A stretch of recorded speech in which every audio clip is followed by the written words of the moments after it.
Now from the Weather Tracker TV Storm Studios, this is your weather today. Here's Chief Meteorologist William Cole. All right, well, good Thursday morning, everyone. Hopefully your Thursday is off to a good start. And I tell you what, it's all about our approaching strong fall cold front as we go through the day today. I've got a solid lock on it, but it is barreling southbound, and it will be arriving between midnight and around 3 a.m. in the morning here in the Metroplex. And again, it will be a game changer because after today, through the rest of my updated 12-day, each and every day, we are talking about temperatures below normal. And in fact, some of you folks out there will be recording your first freezing temperatures of the season as well. In fact, you may do that a couple times. Talking to a lot of lifelong North Texans yesterday, the one thing they all told me, they've never seen anything quite like this early in the season. So we do have a lot to talk about, and we will be talking about it as we go through the hour. But let's go and get you caught up on today's forecast. I tell you what, the cloud cover, it did build in fairly quickly as we went through the morning. Out the door this morning, it was clear to sunny, but again, we now have cloud cover out there. You should see a few peaks of sun as we go through the afternoon, but again, a generally cloudy day. But again, still for this time of year, pretty mild, right, with the daytime high right around 77. We do remain dry through the daylight hours, but there will be some rain opportunity as we go through the overnight. More on that coming up.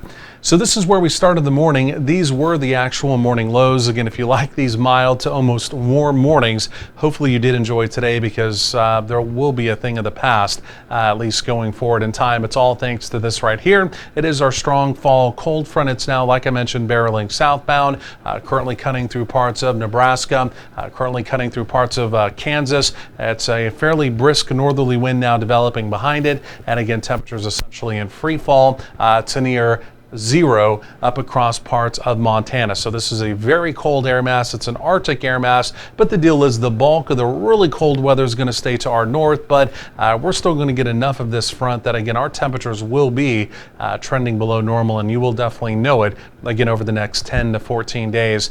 We have a series of fronts lined up, not just this one here, but at least this one here, it is in response to this approaching upper level storm system. Again, if you look carefully here, you can actually see this area spin. This will slowly be pushing off to the east, and again, as that happens, it's essentially going to ricochet that front right down into parts of North Texas. You can see it here. There goes the storm system pushing off to the east. On the back side of it, the cooler side, again, here comes the front down into the area. And like I mentioned, this is really front number one of a series of fronts, and again, each of these inbound fronts over the next 10 to maybe even 14 days, they'll all be tapping into this really chilly air to the north, and they'll be reinforcing shots. In other words, our temperatures are essentially going to stay in the 50s for daytime highs, with even a few days in the 40s. And again, those overnight lows will be hovering in the 30s and the 40s. So again, regardless of how you look at it, this is now a really chilly forecast going forward in time. There will be an opportunity this evening and overnight of some scattered showers, a few rumbles of thunder, again, as the front does move on through.